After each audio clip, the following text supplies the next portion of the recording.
Hey everybody, and welcome back to another episode of the Speak Plainly podcast, where we speak plainly about things that matter. I am your host, Owl Medicine, and today I'm super excited because we're going to be talking about one of my favorite people in history ever. I absolutely love this guy. I love everything about his whole life and story. Outside of the fact that he died a virgin, most likely. We're talking about Espiranza Baroch Spinoza, or later Benedict Spinoza. This guy is amazing for a lot of reasons. He, just to give you a little brief introduction, he has been called a God-obsessed man and is... Definitely, there's a lot of arguments between whether he's a pantheist or an atheist or a few other ists that I hadn't even heard of until I did more research preparing for this podcast. This guy is super duper awesome. Espiranza Baroch Spinoza was born in Amsterdam in 1632 on November 24th. He's kind of cuspy, but I actually looked up his birth chart because I'm me, and I'm very, very happy to say that we have really oddly similar birth charts. We have tons of stuff in Sagittarius. Our Mercury's in the same place. It's pretty cool. Anyway, I love this guy, so anything that compares me to him is also awesome. Oh, and let me tell you how I found Baroch Spinoza, because it's embarrassing and hilarious. I took a philosophy CLEP. I never actually took a philosophy class. I thought philosophy was interesting. I did a little bit of research on my own. And then in the military, you're able to take CLEPs, which is basically you take the final of a class. And if you pass the final without taking the class, then you get credit for the class. So that's what I did on philosophy. And never even bothered taking a class and passed because it was super easy. And the CLEP was cool because it really wasn't hard. All you had to do was match up old dead white people with what old dead white people liked to say. And that was fine because they were pretty straightforward.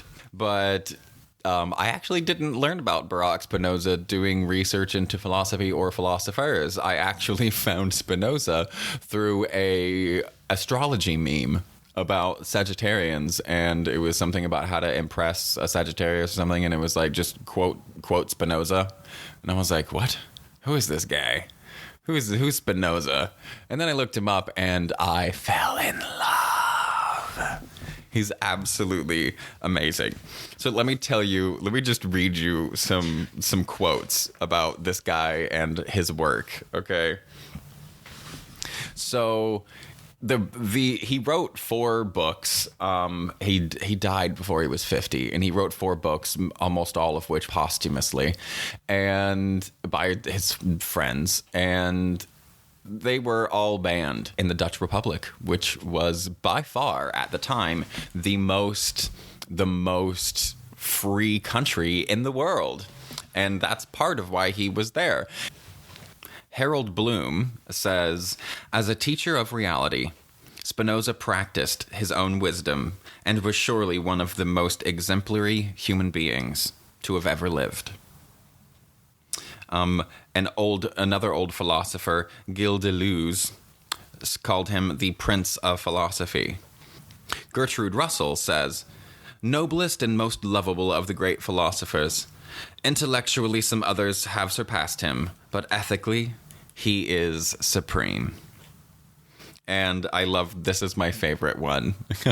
Post Spinoza, you are either a Spinozist or no kind of philosopher at all. That's my favorite. Like, this dude before he was 50 like wrote these books that didn't even get published until after he was born, and he absolutely changed the face of the world forever, because the first book, the one that we're going to talk about the most, is called The Ethics. That's his piece de résistance. There's another name for it, but I forgot what it was. So piece de résistance, it will work. It explores ethics and how to essentially live a great life, live your best life, and how to do that ethically. Spinoza never got a degree. He never had a degree, but he was actually offered a teaching position at the University of Heidelberg. And he actually turned down that teaching position because he, in order to work there, had to make a promise that he would be less of a heretic, essentially. Okay, so I've been beating around the bush for a minute. Let's get to why is this man a heretic? Along with those other great quotes about him, let me read you some other cool quotes. So The Ethics, it was a splash, baby. This book made a splash. It was banned in Holland, which was the freest country in the world at the time. It was banned in the Dutch Republic as a, quote, profane, atheistic, and blasphemous book. The political treatise that he wrote was named the most dangerous book ever published.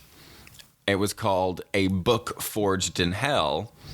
And also, interestingly enough, Spinoza is also described as a God-intoxicated man and as a heretic and an atheist. So how can somebody be a heretic and an atheist and be a God-obsessed man and an atheist?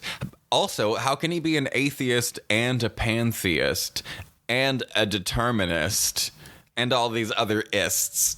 Well, first off, the ists don't matter because they're just an easy way to categorize things. And his philosophy is so gorgeous. It's so gorgeous. I love it so much because if you actually compare his philosophy, there's a bunch of it that matches beautifully with the Kabbala and Jewish mysticism, which is gorgeous because his family were Jewish, his mother and father, and they were actually run out of their country of origin for their faith, and then had to hide their faith for a long time. It's actually also said that one of his parents was like an active, like underground church leader kind of thing, back when you could get killed for that. Not even back when, you can still get killed for that in certain places. But I digress. So what exactly is this book, The Ethics? Because that's the big one. That's the big one he wrote. So what is this book? What does it do? What's the point? And why in the world did it piss off so many people? Well, it has 5 chapters, all right? So it's or 5 books in it. It's like 5 chapters, books, treatises, whatever you want to call them. And the first one is on God. The second chapter is on nature and the mind. It's epistemology, how you know things, how a person can know stuff. The third and fourth chapters are on nature and function of psychology. It really just kind of explores human psychology, the foundations and the functions of it. And the final chapter is all about the potential to escape suffering using the intellect. The potential to escape suffering. That sounds really familiar. Who does that sound like? Oh, Siddhartha. That's who that sounds like. It sounds like the Buddha. This dude was like the 16th century intellectualist's Buddha, which is exactly why you might be starting to get the picture of why people hated him. So that last chapter, let's harp on that for a minute, because this last chapter is gorgeous. The last chapter is all about the good life. How do you live the good life, the sweet life, the golden life? All over the world, you go to Italy, and it's like the Viva Lecce or whatever. That's not the right word. I just combined two different languages. Whatever. But everywhere you go, they have translations in their languages for the sweet life, the good life, the beautiful life, because that's all anybody's really trying to live. And the places that we Americans go in order to vacation, we go to the places where people just want to have a nice life. I don't know why we only vacation to places where people want to enjoy life instead of living in a way that allows us to enjoy life, but I digress again. Spinoza wanted to. He wanted to live a beautiful life, a beautiful ethical life. And that's what this whole book was about. And nobody can be so hated without doing something pretty profound. And what he did with the ethics was, the ethics is that's what it's called now, but it's actually the ethics something geometric stuff. And the reason it's the geometric stuff is because that first chapter on God, here's where things get wonky. So he has to define God, because the whole first chapter is defining terms. And that's it. That's like, this whole thing is logical, right? He's a logical philosopher. He's trying to figure out how to live an ethical life rationally. How can we think through things to come to a philosophy that allows us to live a beautiful life? And that begins with at least defining terms. So that's what the entire first chapter is. It's defining terms of what is God? Well, according to Spinoza, God is substance. All substance, both energy and mass. That's what God is. Because God has to be all-inclusive. There is nothing outside of God. In fact, the founder of Hasidic Judaism wrote, "All is God, and God is all." And Deuteronomy 4:35 says, "No God, none beside him," in the King James Version. So, for Spinoza, substance is God. All things that exist are God. And that's kind of a radical concept. But he really breaks this down purely logically, so don't get too weirded out yet. So the step number one is that substance is God. And then step number two, after you get substances, when you're looking through Spinoza's stuff, you have to think in this acronym SAM, which is substance, attributes, and modes. Substance is God itself. So when you read even the Bible or something in Spinoza's world and in my world, anytime you read the word God, or anytime that you read the word nature, you're reading the same thing. And that actually is his most famous line from his book, is God or nature, except in Latin, because Latin. God or nature. And I love that juxtaposition, because it feels like it's making you choose. It's like, well, God or nature. That feels like a choice. But also, because they're just sitting right next to each other, you either have to kind of bring down God to nature's level or elevate nature to God's level. If they're the same, if there is legitimately a choice between the two, and that choice matters for any reason, then they must be comparable. And I think that this is part of his genius, is pointing out where things are comparable when they didn't used to be. They weren't comparable according to the culture of the time. But I think that's beautiful. Is it God or is it nature? And for him, that was two words meaning the exact same thing, because God, by definition, is substance. And the reason he pissed off so many people is because the very beginning of this book, he lays out these terms like, all right, these are the attributes of God. And if these are the attributes of God, there's only one logical solution. The attributes of God make God substance. And that's the reason he pissed everybody off, is because he was right. And nothing will piss off the world more than being right when they don't want you to be right. So he set up these terms in the very, very beginning of the book, and then walks you through perfect, logical, rational reasoning from a thing that you agree with to a thing that you disagree with, which is that God and nature are the same thing.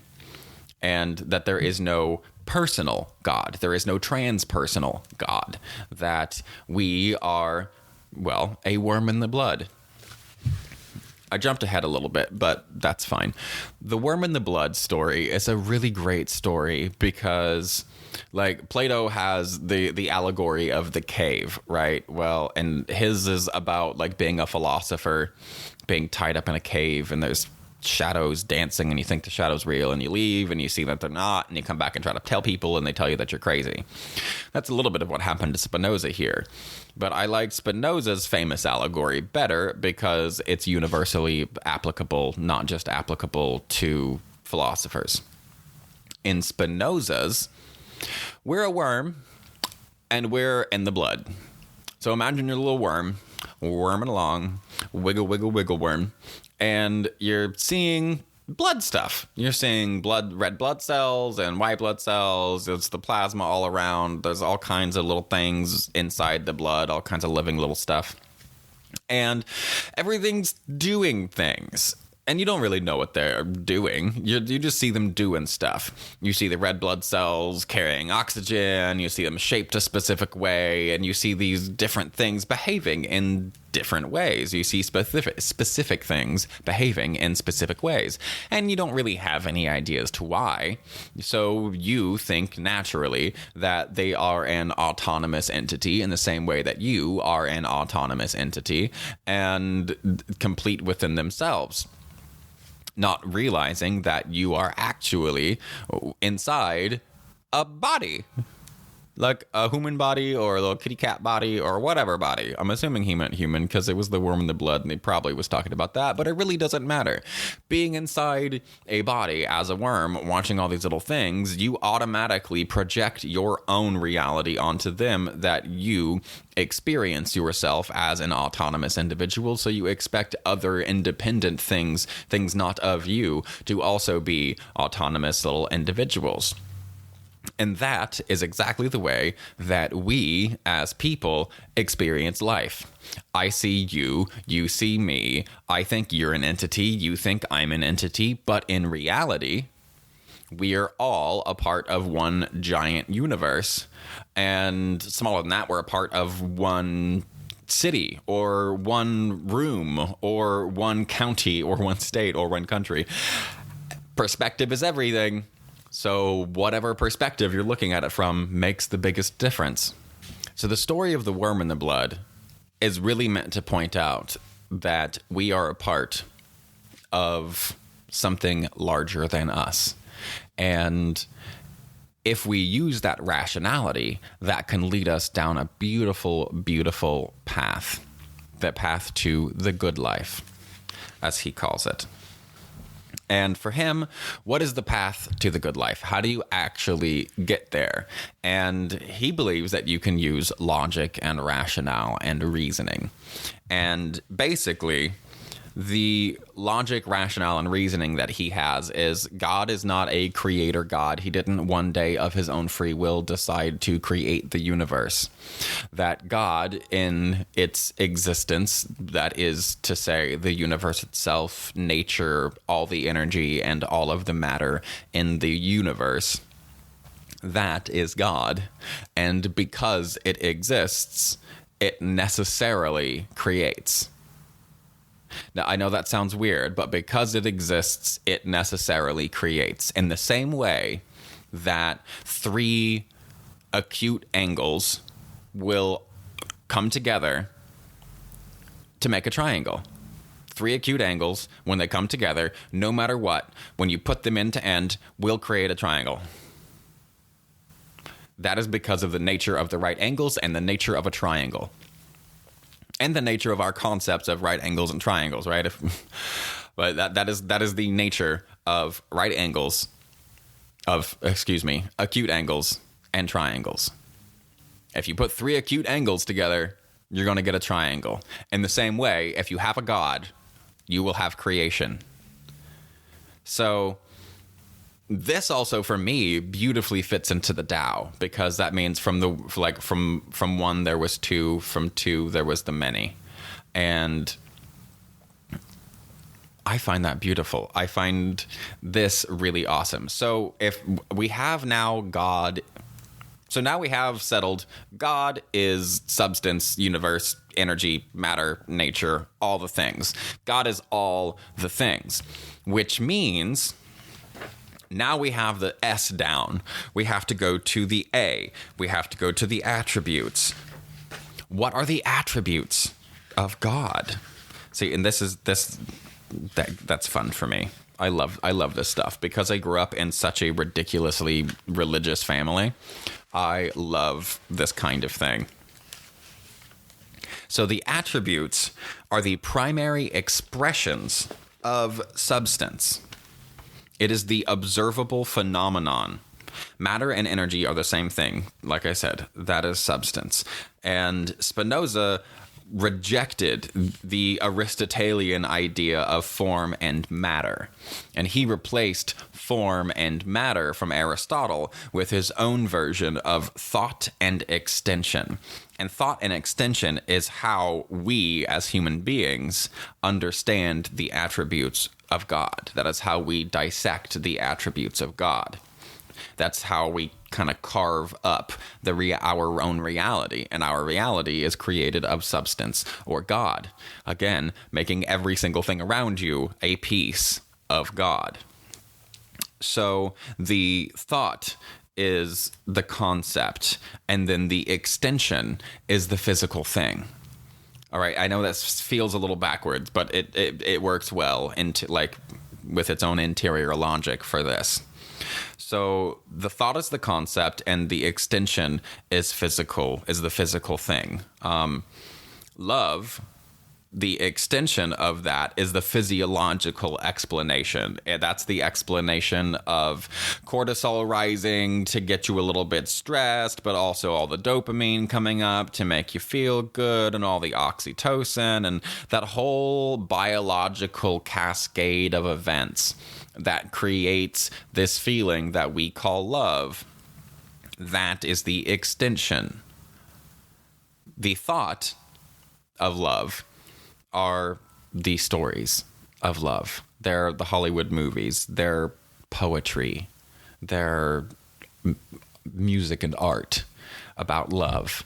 That's the thought, right? So that's how we break up substance. Is the substance goes into its attributes and to its modes.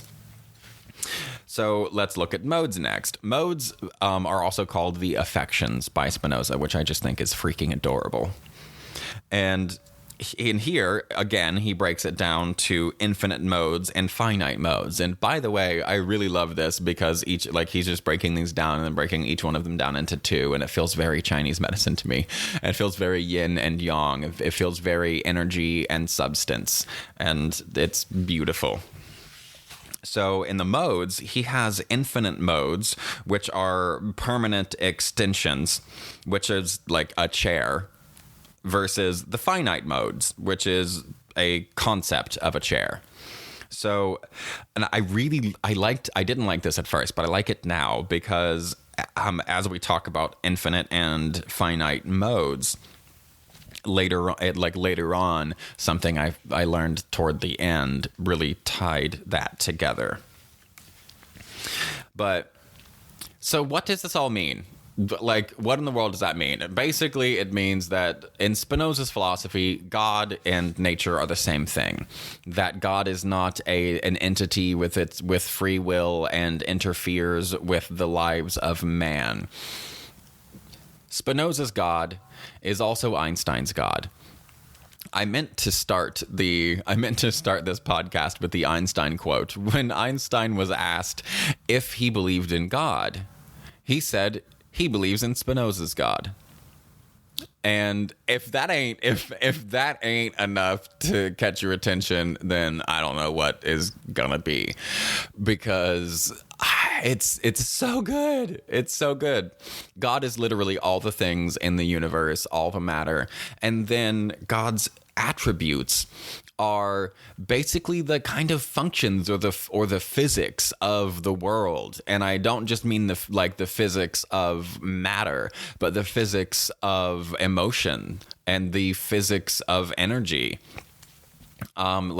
There are other forms of physics, even thermal physics and stuff like that we know the names of, but these other forms are the attributes, and then the modes makes you a mode. That makes me a mode. We're all modes of God. We are the finite modes of God. We are limited. But what does this mean? So there's some implications to this, and I hope that you're following. If not, then you're along with everybody else, because I feel like anybody who's interested in philosophy understands that you'll get a little piece of what they meant, and the rest of it you probably won't, and it really doesn't matter. We're just going to all pretend that it made us better and move on with our lives. But the real, where the rubber hits the road for me in this is, if God is everything, then it kind of gives birth to this concept that I was new to called necessitarianism, which basically just means that everything is exactly the way that it is meant to be. And not meant to be in a it's meant to be, that's going to be really nice. But no, in the way that it has to be. Everything is exactly the way that it has to be. It is necessary that things are the way that they are. And the reason that it's necessary that things are exactly the way that they are is because causality is very real. And causality, stemming from this original chapter 1 setting of terms and definitions, and then moving through this logical process, you're eventually forced to come to terms with that kind of destroys any chance of free will, really. Because if God is all things, and all of those things act the way that they do through their attributes, manifesting as modes, both finite as you and me and infinite as our concepts of you and me, that if all things are necessary because of causality, something caused the decision to be made that affected you. Something caused the light to turn red at the wrong time. Something caused the driver to go through that red light. Something caused all of these things. But it's not just one thing. In reality, logically, it was an infinite chain of causality that created the event that you were dealing with that you like or don't like. It was an infinite chain of causality that you had no control over. And so by accepting this necessitarianism, essentially, you're accepting that the things that are happening around you, whether you like them or not, are a natural expression, and you can just accept that. And that's really useful, because that is the key to eliminating suffering. And Buddhism, the way I describe suffering is like stubbing your toe causes you pain. Telling everyone that you meet that day that you stubbed your toe that morning and re-experiencing the sadness of it, that's suffering. Not only are you suffering because you're constantly recollecting that pain and telling that story over and over again, but chances are the people that you're talking to don't really care about it, and you're causing some suffering on their behalf because they don't have good boundaries to tell you to shut up. But that's the difference between pain and suffering. And you can't avoid pain. Life is pain. Get over it. But you can avoid suffering. You can avoid suffering. And I love this because this was not the Buddha. This was not attained through meditation or nirvana, like this nirvana-like state. He has his own nirvana and his way of getting there. He says the greatest love, the greatest form of joy in the world, the only real and lasting form of joy in the world is to mentally fall in love with something that is infinite. I'm going to say that again. He says, the greatest joy in the world is to fall in love intellectually with something infinite. If you could do that, you will have an endless supply of joy. He says the intellectual love of God is his joy. It is finding this intellectual love of God. And according to his definition of God, that makes him love everything and everyone. Which is why, even though he wrote these books that were books forged in hell and the most dangerous book ever published, but the last chapter was all about how to be a good person, how to manifest a good life for yourself and everyone around you using basic rational thinking. Maybe not basic, but using rational, logical thought, how you can eliminate suffering in your own life. And I think that's freaking magical. I think it's wonderful. I love Spinoza because he blended mysticism and philosophy. He blended spirituality and intellectualism in a masterful way that he apparently lived.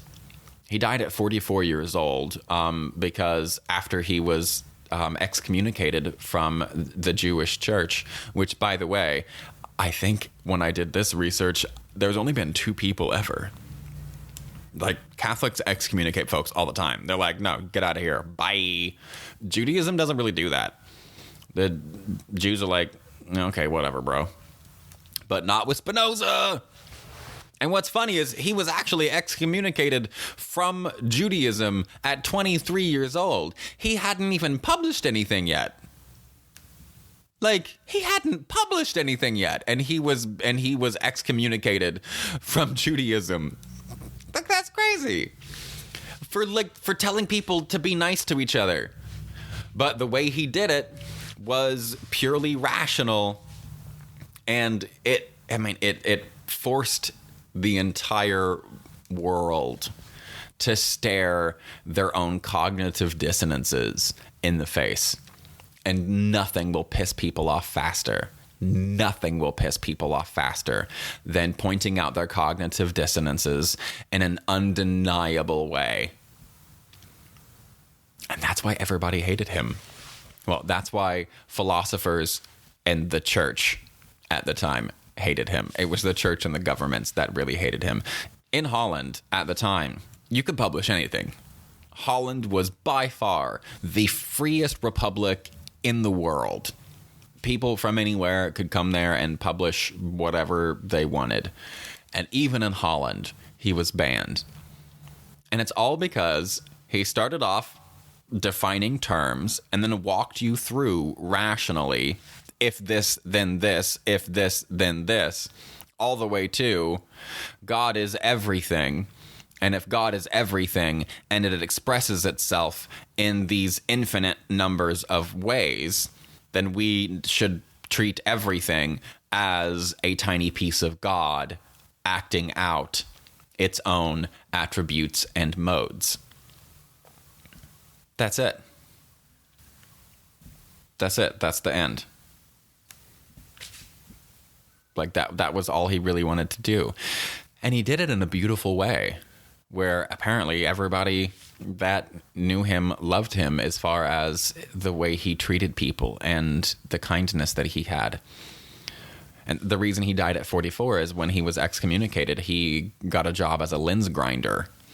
And he wound up inhaling so much glass that he wound up dying of tuberculosis at 44 years old, which is really sad. I wonder what he could have come up with after that. But it really seemed like his life's purpose was to do this, was to write the ethics and to build out this philosophy.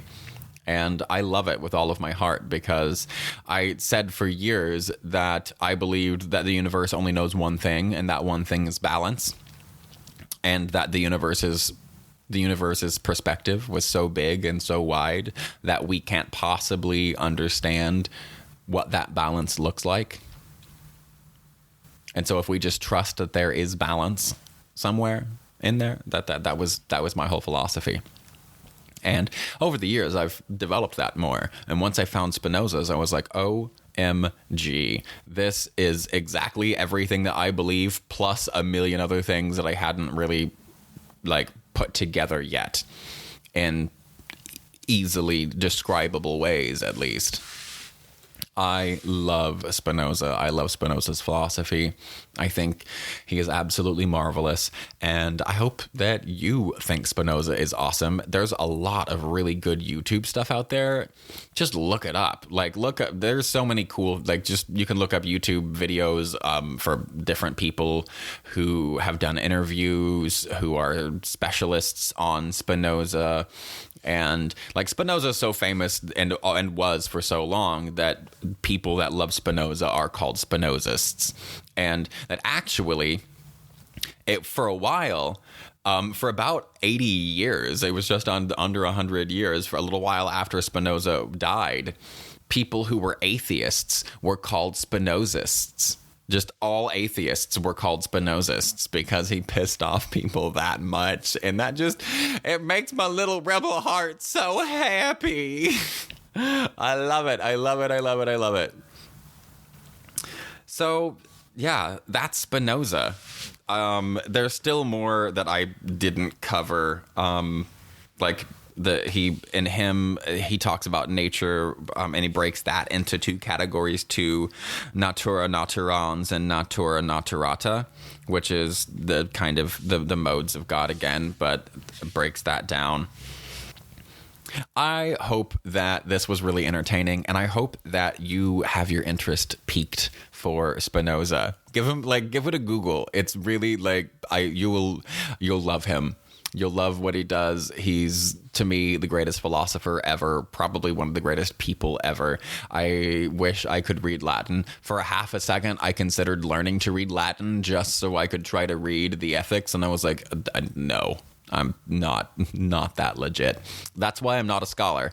That's literally for me, the definition of a scholar is you can be an expert in something, but you're not a scholar until you are an expert in that thing and in the context in which it existed. So if you're going to read Spinoza and consider yourself a scholar, you need to be an expert on 17th century Holland and what was happening with the religious cultures at the time, as well as speak Latin and Hebrew, because he wrote some stuff in Hebrew early on too.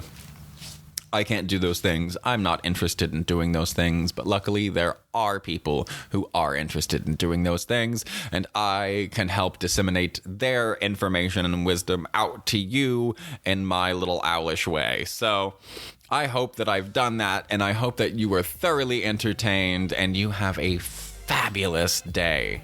All right, everybody. If you enjoyed this, consider contributing on Patreon. And remember, stay blessed and stay uncomfortable.